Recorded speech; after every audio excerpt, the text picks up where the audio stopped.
눈높이에 맞지 않는 교과목이 나온 것도 일정 부분 저는 원인이라고 생각을 한다는 거예요. 그 아이의 발달 단계에 맞는 것보다 너무 어렵고 너무나 난해한, 그러니까 이렇게 난해한 것들을 만들어야 뭔가 교육을 시키고, 그 다음에 우리가 맨날 뭐 열린 교육 하니까 뭔가 이게 열려 있고 혁신이라고 생각을 하는 것 같아요.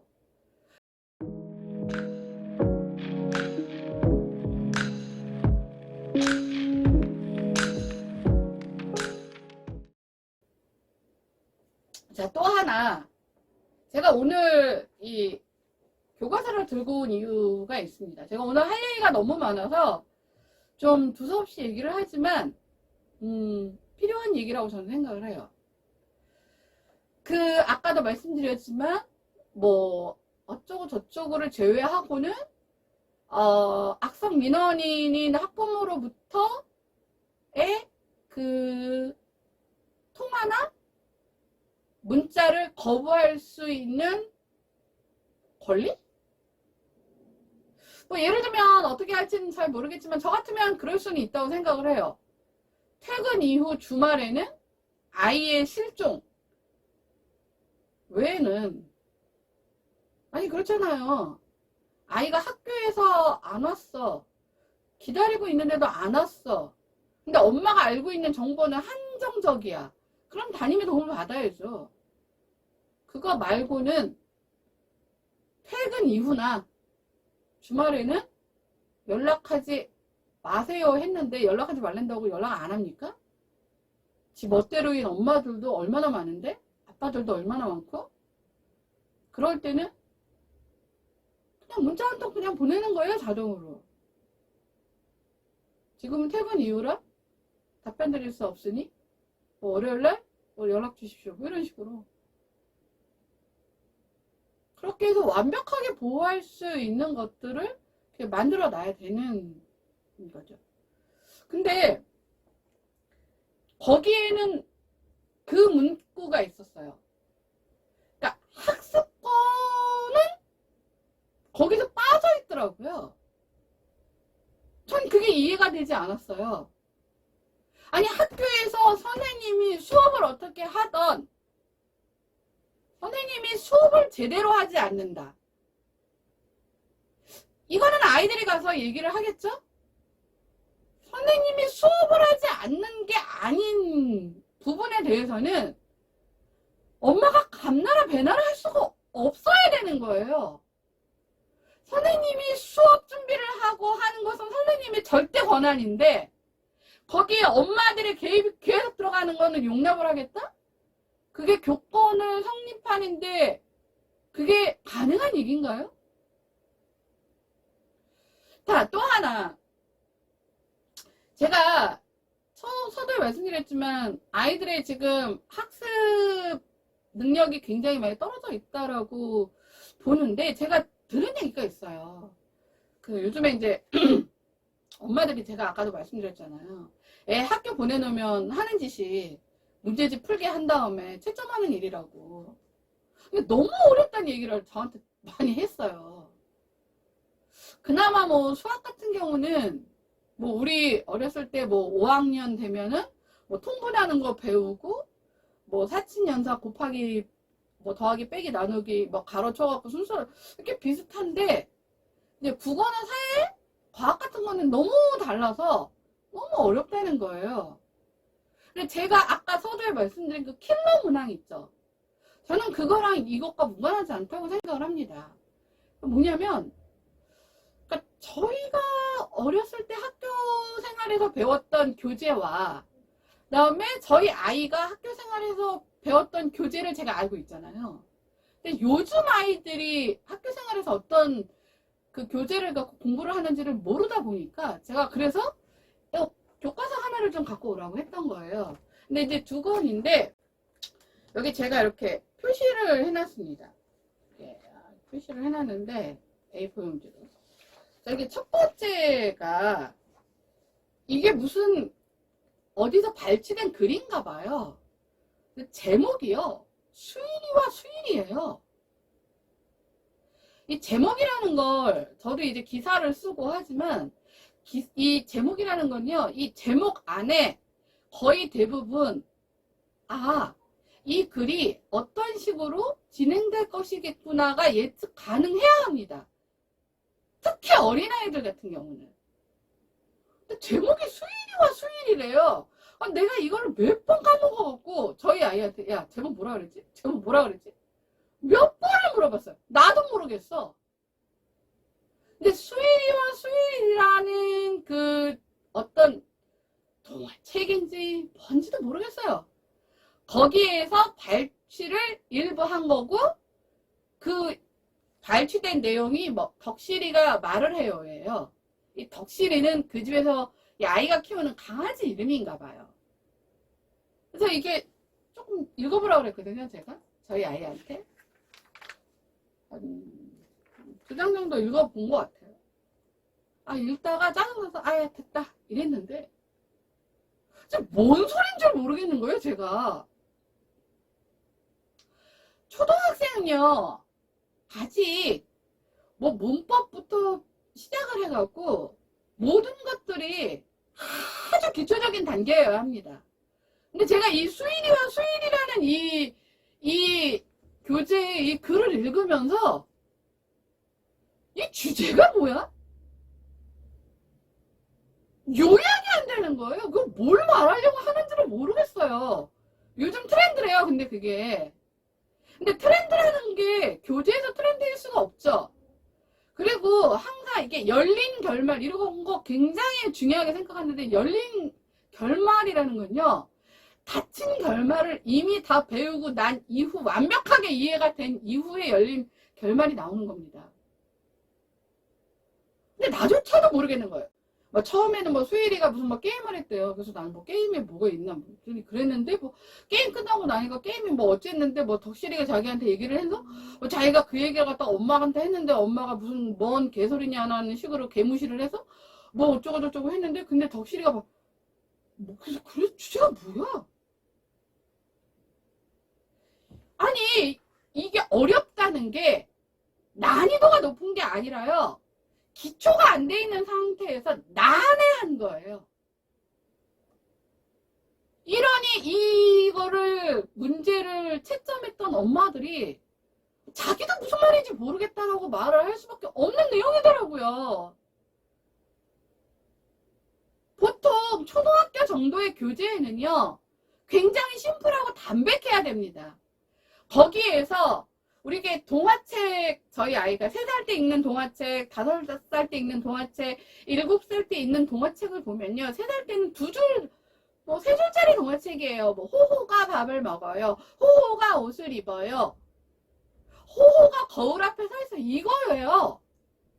그러다 5살 때쯤 되면은 글이 조금 복잡해지고 관형구, 부사구가 좀 들어가고 7살이 되면은 거기에 기승전결이 조금 더 들어가고요. 이런 식으로 난이도가 있는 거예요. 근데 초등학교 5학년 내용인데 내가 무슨 얘기인지 모르겠다니까요. 제가 중학교 때요. 중학교 3학년 때 국어 선생님이 맨날 시키던 게 자, 오늘 읽을 거를 쭉 읽게 했어요, 애들을. 그래서 이렇게 창가에 있는 애들부터 이렇게 쭉 읽는데 제가 책을 읽을 수가 없잖아요. 그러면 딱 저한테만 멈추면 그렇다고 나를 건너뛰면 이제 저 뒤에 있는 애들은 제가 어떤 상태인지 잘 모르니까 쟤는 왜 책을 안 읽어? 이럴 수 있잖아요. 그럼 맨날 시켰던 게 자, 지금까지 읽은 거 주제가 뭐야? 지금까지 읽은 거 3줄로 요약해봐. 이거를 저한테 시켰어요. 그러니까 제가 안 들을 수가 없는 거죠. 근데 요약이 안 돼요. 이 내용은 수일이와 수일이는 뭐라고 주제를 줄거리가 뭔지 저도 모르겠는데 그러니까 제가 말씀드리고 싶은 건 뭐냐면 아이들의 학습 능력이 떨어졌을 수도 있지만 아이들의 학습 눈높이에 맞지 않는 교과목이 나온 것도 일정 부분 저는 원인이라고 생각을 한다는 거예요. 그 아이의 발달 단계에 맞는 것보다 너무 어렵고 너무나 난해한 아니, 열린 결말 제목부터가 그걸 설명해주고 있는 거 아닌가요? 수일이와 수일이가 무슨 말이에요? 난 도대체, 난 지금도 이해를 못하겠어요. 그러니까 이렇게 난해한 것들을 만들어야 뭔가 교육을 시키고, 그 다음에 우리가 맨날 뭐 열린 교육 하니까 뭔가 이게 열려있고 혁신이라고 생각을 하는 것 같아요. 그냥 뭔가 기준도 없고 뭔가 난이도의 배열도 없이 뭔가 좀 자유롭고 프리하고 어렵지 않은, 고리타분하지 않은 걸 실으면 되는 건가요? 그러니까 이 수능이라는 것이 킬러 문제가 뭐 어쩌고 저쩌고 사라진다라고 하니까 강남 엄마들이 반발을 했던 이유가 결국 뭐예요? 이거를 없애버리면 변별력이 없어진다는 거잖아요. 그러니까 이게 역추로 들어가서 초등학교 교재가 너무 어려워진 거예요. 자, 또 하나가 제가 여기 이렇게 표시를 해왔는데, 이게 보이실라나 모르겠습니다만, 제가 저희 아이한테 일정 조금 읽어보고 네가 판단해봤을 때 조금 내용이 어려울 수 있겠다라는 부분을 한번 체크해서 한자가 있는 걸 다 동그라미를 쳐봐 라고 해봤어요. 아마 여기일 거예요. 여기서부터 한 요 정도까지. 한 바닥 66개래요. 한자어가 66개인데요. 초등학교 교과목에는 한자를 안 배웁니다. 제가 초등학교 5학년 담임을 하고 있는 그 선생님으로부터 요즘에 문해학원이라는 게, 문해력 뭐 도와주는 문해학원이라는 게 있다는 얘기를 들었었을 때, 문해학원이 뭐야? 이랬어요. 그러니까 애들이 문장을 이해하지를 못하는 거예요. 문장을 이해하지 못하는 정도가 아니라요, 책을 못 읽는데요, 이해를 못했어요. 근데 그 책을 못 읽는 애가 30명 중에 어쩌다 한 명이 아니라 10에서 20% 이상이 책을 못 읽는데요. 아니, 애들 다 한글 띄고 학교 들어가는데 그게 무슨 말이야? 도대체 이해를 못하겠어요. 근데 뭐라고 얘기를 하냐면, 뭐 없는 말을 지어서 하려고 있는 말을 바꿔서 얘기를 한다는 거예요. 그죠? 그게 무슨 말이지? 이렇게 생각을 하다가 제가 월요일마다 우리말 겨루기를 보는데 거기에 한 치대생이 나왔어요. 근데 이제 그 치대생이 뭐 알바를 하는데, 이제 알바 중에 하나가 학생을 가르치는 일을 한다는 거예요. 그랬더니 어떠냐. 근데 자기가 너무 충격을 받았던 게 요즘 아이들이 문해력이 많이 떨어진다 이런 얘기를 하더라고요. 그러면서 그랬더니 이제 그 아나운서가 문해력이 떨어진다는 게 무슨 말인지 잘 모르겠다. 그랬더니 예를 들면 책에 뭐 금일 오후 엄마가 나에게 심부름을 시켰는데, 만약에 이런 문제가 있으면 그걸 금, 요, 일 이렇게 읽는다는 거예요. 근데 요자가 없는데 너 왜 금일을 금요일이라고 읽니? 그랬더니 금일이라는 말이 없잖아요. 이렇게 말을 하더라는 거예요. 금일이라는 말이 왜 없죠? 또 우스갯소리로 이렇게 한자어를 모르고 학교를 들어가고 한 대학생, 이게 우스갯소리예요. 이게 문해력에 관한 약간 비하하고 비꼬는 얘기 중에 교수님이 그렇게 말씀하셨대요. 아, 너네들 진짜 너무, 진짜 이게 뭐 지각이 한다 하면서, 야, 아니, 뭐라고, 야, 자, 다시, 너네들 뭐 저쩌고 한다 하면서, 좀 지각 좀 해라, 이렇게 얘기를 했대요. 그랬더니 애들이 그 앞에서 아무 소리를 안 하고 지각 좀 해라? 늦으라는 얘기야? 이랬다는 얘기가 있어요. 이건 실제로 그 언론에 나온 얘기입니다. 그 언론에 왜 나왔냐면요, 지금 대학생들까지도 학습 능력이 떨어진다고 나오는 거예요. 근데 그 지각이 아니잖아요. 한글에 사실 7, 80%는 한자어입니다. 그래서 여기 다 동그라미 친 거 제가 저희 아이한테 뭐 예를 들면 정확히 제가 대체 이런 말이 있어요. 대체라는 것을 한자어를 모르는 애가 대체라고 여기다 써져 있으면 알아먹습니까? 그럼 자기가 아는 대체와 비슷한 말을 그냥 읽어버린다는 얘기예요. 그러니까 이 문장은 이해를 못하니까 문해 학원을 또 다닌다는 거예요. 그럼 아이들이 학습 능력이 떨어진 거예요? 아니에요. 아이들의 학습 능력이 떨어지는 게 아니라 아이들이 배울 권리를 제대로 가르쳐주지 않은 거예요. 아니 이렇게 66개나 되는 한자어를 여기다 넣을 거면 한자를 가르쳤어야죠. 한자는 안 가르치고 전부 다 한자어로 돼 있는 이 글을 여기다 실어놓고 애들 보고 독해를 해라? 아니 한자 저희 아이가 공부를 제가 뭐 말씀드렸지만 중학교 때 3년을 그냥 홀랑 날려버 버렸어요. 그런데 이제 어떻게 저떻게 해서 하여튼 수능은 어떻게 저떻게 쳐서 대학은 들어갔어요. 근데 대학 딱 1학년 1학기 첫 수업 중에 교양 수업이 생활민법을 배웠어요. 그러면 거기 전부 다 한자어예요. 채권, 채무, 뭐 근저당 설정 뭐. 그 근저당 설정 이런 걸로 근데 읽어도 무슨 말인지 모르겠다는 거예요.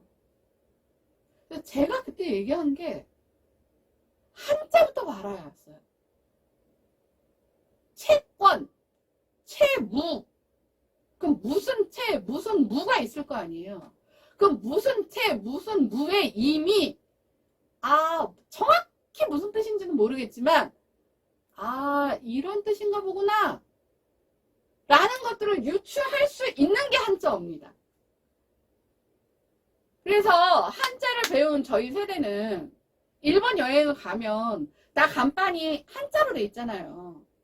그럼 적어도 그 한자를 읽으면 저게 뭘 파는 가게일 거라는 걸 유추를 할 수는 있다는 거예요. 한자라는 게 그런 거예요. 우리나라는 세종대왕이 한글을 만들었다고는 하지만 한자어가 빠지면 그냥 한 7살, 8살 정도 아이들이 보는 책 수준의 글밖에는 글의 수준이 거기에 머물러 있을 수밖에 없어요. 거의 대부분 다 한자어를 활용한 거예요. 별거 아니지만 교통사고, 운전면허 이것도 다 한자어예요. 우리가 일상적으로 쓰지만 그러면 초등학교 5학년 정도 되는 아이가 교통사고 날 수 있어. 우리 학교 앞에 교통사고 나서 뭐 애가 다쳤다 이러니까 그냥 교통사고로 말을 쓰긴 하지만 교통사고가 무슨 말인지는 어렴풋이 알지만 한자어를 모르면 그 교통사고에 대한 정확한 개념을 모르죠. 정확한 개념을 모르고 중학교를 가고 고등학교를 가고 대학을 가는데 교수님이 지각 좀 해라 하니까 뭐 늦으란 소리야? 이런 소리 나올 수 있다는 거예요. 그래서 우리 학습권이 아이들의 학습 능력이 떨어졌다기보다는 아이들의 눈높이, 아이들의 발달 단계에 맞게 이 교재를 편성하고 교육과정을 만들어야 되는데 우리나라의 그 특징 있죠. 어려운 걸 해야 공부시키는 것 같은 거. 그러니까 남들보다 더 빨리 그래서 선행학습이고 남들보다 더 어려운 걸 시켜야 교육 좀 시키는 부모가 되는 거고 그러다 보니까 초등학교 4학년 무슨 의대 입시반? 그게 뭐냐면 고등학교 1학년 수학과정까지를 남들보다 빨리 푸는 거예요. 의대를 가려면 수학을 잘해야 된다. 아니 근데 의대를 가는 애들 보셨어요? 수학만 잘해도 되는 게 아니에요. 여기서 뭐 자아정체성 뭐 이런 거 다 그냥 오늘은 얘기 안 할 겁니다. 아니 수학만 만점 받으면 뭐합니까? 뭐 국어, 사회, 과학 얘네들은요. 제가 나중에 지능 발달에 대해서도 말씀드리겠지만 이게 이제 스카이로 꽂히다가 더 축소가 돼서 4학년짜리가 5학년 정도 되면 중학교 가죠.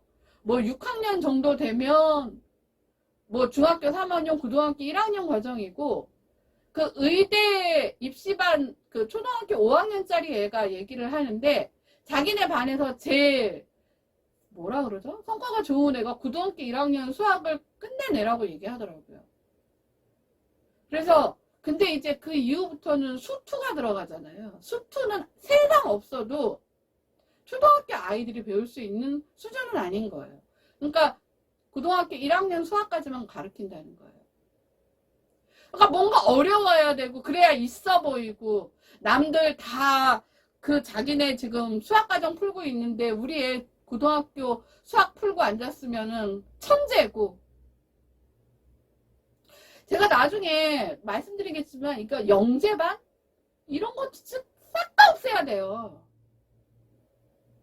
그 영재반에서 가르치는 사람이 누군지 아세요? 대학 교수들이에요. 아니 그냥 자기네 수업에서 뭐 산수 아니 순수학 뭐 100점 맞고 올백 맞고 이런 애들 선생님 추첨하면 뭐 거기 가서 뭔 소린지 하는지도 모르겠고 뭐 그게 의무도 아니니까 우리 애 영재반 들어갔잖아. 좋겠다 부러워.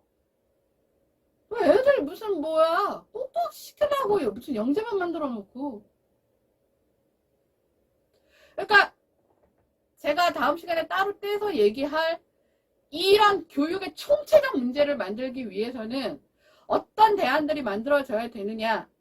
그것들 중에 하나가 이 교육과정부터 정상화를 시켜야 됩니다. 무슨 열린 교육, 무슨 열린 대화. 여기 처음에 보면요. 무슨 질문하는 게 있는데 제가 말씀드렸잖아요. 제가 대학생 애들이랑 얘기하다가 코칭하다가 야 그러면은 뭐 어제 뭐 예를 들면 광화문에 갔었어? 야 광화문 가니까 어떻지? 광화문 가니까 사람들 많고 하죠. 얘기하다가 야 근데 그게 왜 그런 것 같아? 이렇게 물어보면 이 콕닥한다고. 아니 대학생 애들이 그런 판에 여기도 보면은 첫 페이지가 그런 거더라고요. 열린 질문. 아니 집에서 엄마가 애한테 질문하는 게 오늘 점심 뭐 먹었어? 야 오늘 학교에서 무슨 일 있었어? 이런 거나 질문을 하지. 너는 왜 그렇게 생각해? 네 기분이 왜 안 좋은 것 같다고 생각해? 이런 거 묻는 엄마 난 본 적이 없어요. 지 기분 안 좋다고 기껏 얘기해 놓으면 말 툭툭툭 끊어가면서 예쁜 말 이 소리 하는 엄마는 봤어도.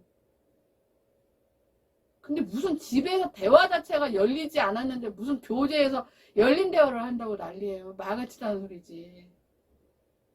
그러니까 이 교육과정부터가 바뀌어야 됩니다. 그 다음에 마지막으로 왜 학습권을 제외시킵니까? 학습권도 넣어야 됩니다.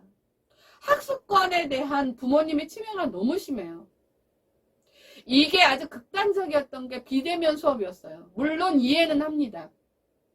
갑자기 세상에 없던 온라인 줌 수업을 하는데 애들이 뭘 어떻게 알아요 그거. 그러니까 엄마들이 막 설치를 해주고 뭐 어쩌고저쩌고 하죠. 제가 들은 얘기 중에 그거는 방에서 하는 거잖아요. 근데 그 줌 화면 안에 그 엄마가 의자 갖다 놓고 이렇게 팔짱 끼고 다리 꼬고 앉아서 이렇게 쳐다보고 있더래요. 그래서 그 선생님이 어머니 나가주세요. 이건 아이들하고의 저희의 수업입니다. 그랬더니 그 엄마가 신경 쓰지 말고 하세요 그러더래요. 근데 이 선생님이 만만한 선생님은 아니었던 거예요. 어머니 이게 온라인 수업이긴 하지만 교실 수업이랑 똑같이 생각하셔야 된다고. 저희 아이들 수업할 때 어머니 거기 뒷자리에 앉아서 다리 꼬고 팔짱 끼고 앉아서 수업 들으실 거냐고. 나가달라고. 그리고 이거 문제 삼아서 신고하실 거면 신고하시라고. 그렇게까지 얘기했대요. 그랬더니 문 닫고 나가더래요. 그러니까 엄마들이요. 정말 선생님 알기를 개떡으로 아는 거예요. 너 어떻게 하나 보자. 비대면 수업. 이거예요. 설치해줬으면 나가야죠. 그리고 설령 별 의미를 두지 않고 앉아있다가도 선생님이 어머니 이거는 아이들하고의 저희 아이들 반 5학년 1반이면 5학년 1반의 수업이니까 나가주세요 하면 나갔어야죠. 저 신경 쓰지 말고 수업하세요. 이런 엄마를 학습권에 참여시킨다라는 이름으로 묻고 한다고요? 그러면서 교권을 찾는다고요? 제가 처음에 말씀드렸잖아요. 아이들의 학생권만 눈에 보이고 보고 싶은 것만 봤던 그 교육 행정 우두머리와 그 밑에 있는 그 사람들이 그대로 앉아갖고 짜는 머리니까 그거는 빼자는 소리가 나왔겠죠. 예를 들어서 학교 내에서 아이들이 뭐 나중에 평가를 했는데 선생님은 수업을 하지 않아요. 이런 게 있었을 때 그것들은 취합을 해서 개입을 하는 건 그거는 맞지만, 아니 그거 선생님 말이 맞잖아요. 수업 시간에 교실 안에 엄마가 맨 뒷자리에 비었다고 거기 앉아서 다리 꼬고 앉아서 팔짱 끼고 앉아서 어떻게 수업하나 쳐다보고 있는 거랑 같은 거 맞잖아요. 근데 그거를 너무나 당당하게 생각하는 그 엄마를 학습권에서 배제시키지 않는다라는 이유만으로 그냥 두고 볼 건가요? 그 다음에 또 이런 경우도 있더라고요. 무슨 음악 그 수행평가를 하는데, 아니 초등학교 애가 음악 수행평가를 해봐야 그게 무슨 입시에 반영이 됩니까? 뭐 반영이 됩니까?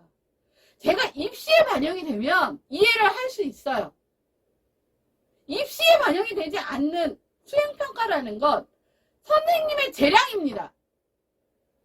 근데 이 선생님은 아니 무슨 음악대학 갈 것도 아니고, 이 선생님 입장에서는 아이들이 자신감 있게 노래를 부르는 게 선생님 입장에서는 가장 큰 가치라고 생각했던 거예요. 그래서 근데 그 안에는 자기 목소리가 큰 애도 있고 목소리가 작은 애도 있을 수 있잖아요. 그러니까 평소 자기가 가지고 있는 목소리를 다 살려서 크게 불러라. 약간 뭐 틀리는 건 차라리 상관없다. 크게 불러라. 이거를 먼저 강조를 하셨대요.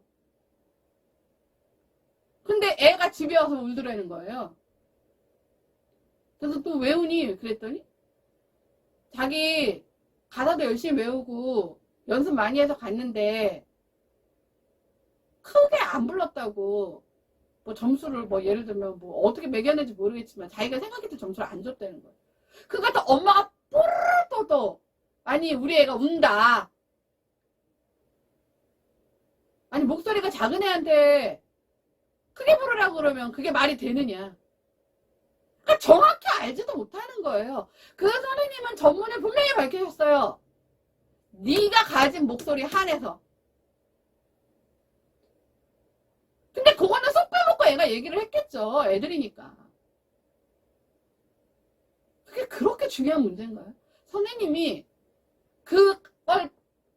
그것에 가치를 두는 정도의 재량권도 없어야 되는 건가요?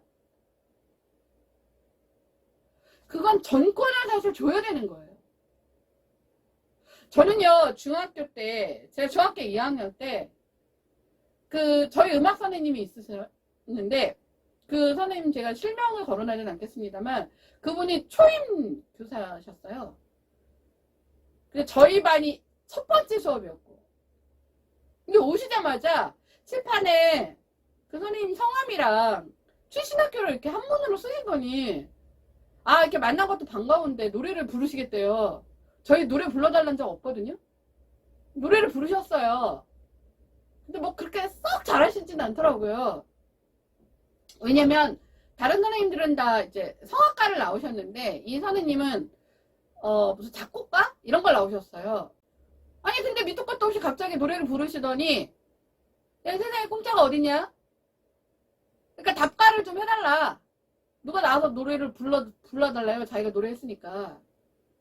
근데 제가 맨 앞에 앉아 있었단 말이에요.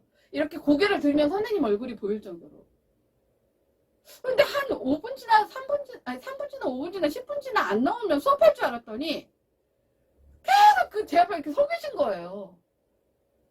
너무 민망하잖아요.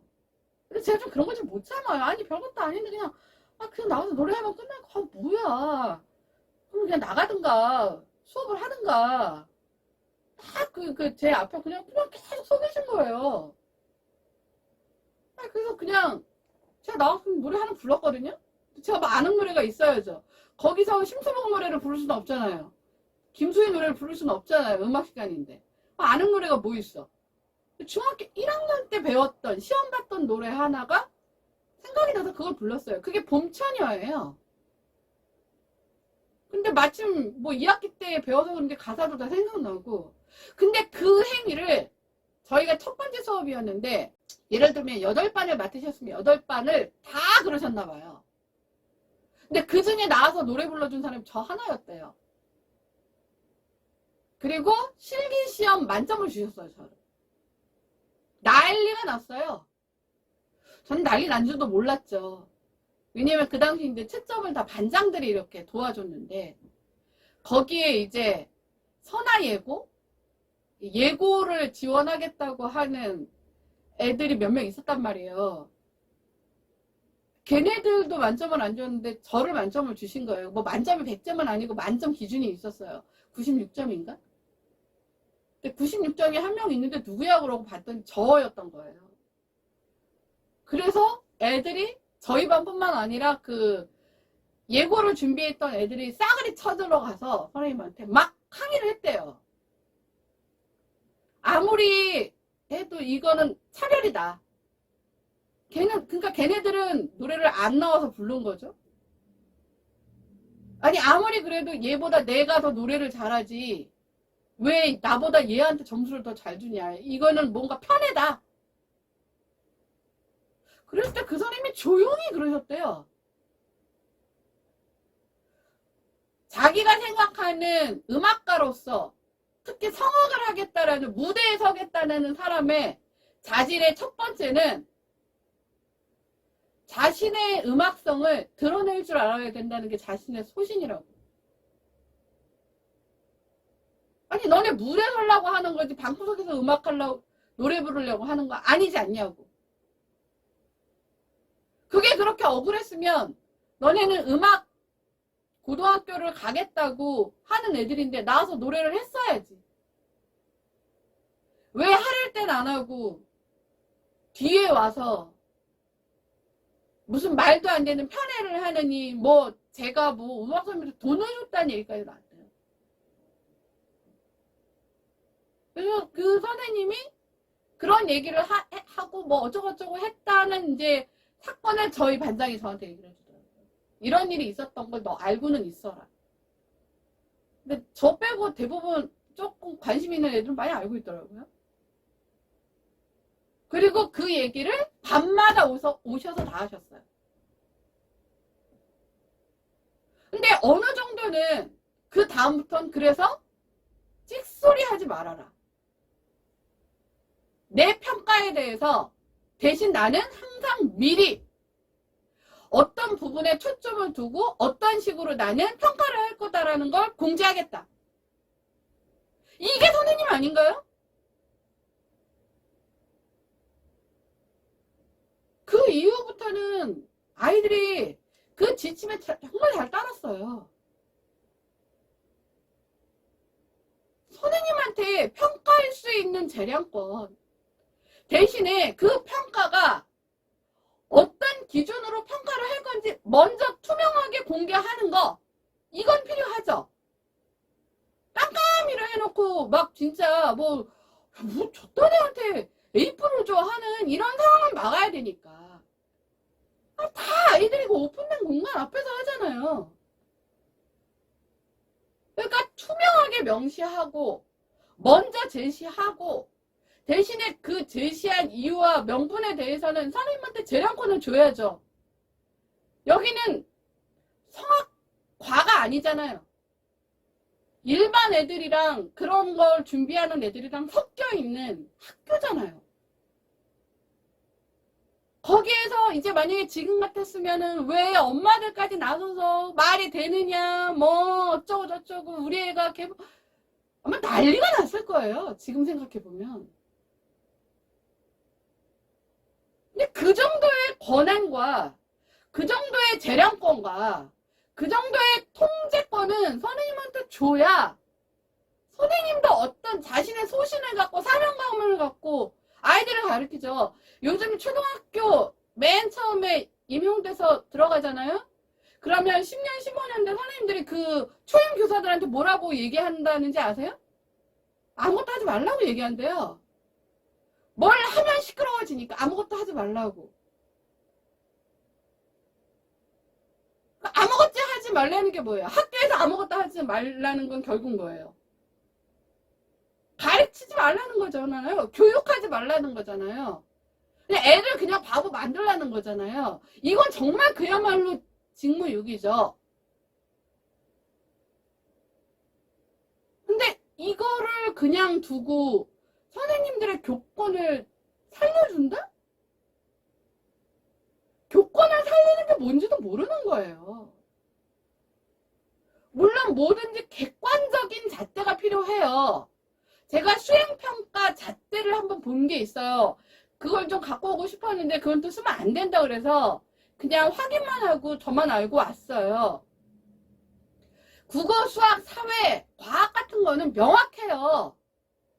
근데 이제는 국어, 수학, 사회, 과학도요. 수행평가 집으로 내보내면 안 되죠. 그럴 거면. 수업 시간에 수행평가를 해야죠. 왜 집으로 보냅니까? 그러면 집에서 그거를 대신해 줄 수 있는 엄마들이 있는 집 애는 평가가 더 잘 나올 것이고, 그러지 못하고 맞벌이나 뭐 돌봄 교실 같은 데 가는 애들은 떨어질 거 아니에요. 이것도 문제가 있죠. 왜 평가를 집으로 보냅니까? 그래서 어떤 고등학교 같은 경우는 수행평가를 집으로 안 보내는 게 그 학교의 교칙인 학교도 있더라고요. 왜냐면 이게 정시 말고 수시, 그 수시에는 성적이 굉장히 중요한데 거기에 애들 뭐 100점이 많지 않더라도 수행평가에 목숨 건단 말이에요. 제가 아는 제 지인 친구는요, 엄마가 그림 그려준 친구도 있어요. 걔 디자인과 나왔거든요. 그럼 나같이 그림 못 그리는 이런 엄마들은, 우리 애는 그림 정말 발로 그린 것보다도 못 그리거든요. 그걸 왜 집으로 보내요? 정말 교육 학습권을 지키기 위해서는 모든 행위는 학교 내에서 해야죠. 교내 경시대회 다 학교 내에서 하잖아요. 경시대회 할 거 문제 주고 집에 가서 해와라 안 그러잖아요. 그럼 그걸 초등학교 때부터 재량권은 선생님한테 주고, 자 오늘 이런 것들로 평가합니다라는 것 정도 공지하는 건 저는 필요하다고 생각해요. 특히 어떤 거인 경우에는, 주관성이 부여되는 경우에는. 그거 아닌 경우에도 뭐 솔직히 말하면 집에 엄마 보고 하라는 거나 마찬가지인 이런 건 그대로 두고, 도대체 무슨 학습권을 지켜내라는 건지 저는 이해가 안 가요. 자, 오늘 제가 굉장히 길게 두서없이 얘기한 거 맞아요. 사실 체계적으로 준비를 좀 했었는데요. 이런 과정을 거치니까 아이들은 무지성으로 엄마가 학교 가라니까 와서 오늘 수업이 뭔지도 모르고 멍청하게 앉아 있다가 급식실에 가서 밥 먹으려니까 밥 먹고, 또 수업 끝나고 어디 가라니까 책가방 뚜렁뚜렁 메고 방과후 수업 갔다가 피아노 학원 갔다가 그렇게 중학교 갔다가, 그러니까 대학교까지 와서 뭘 하는지를 모르니까 지각 좀 해라 했더니 뭐 늦으란 소리, 이 소리 나오는 지금 상황을 만들고 있는 겁니다. 그러니까 아이들은 바보가 돼가고 있고요.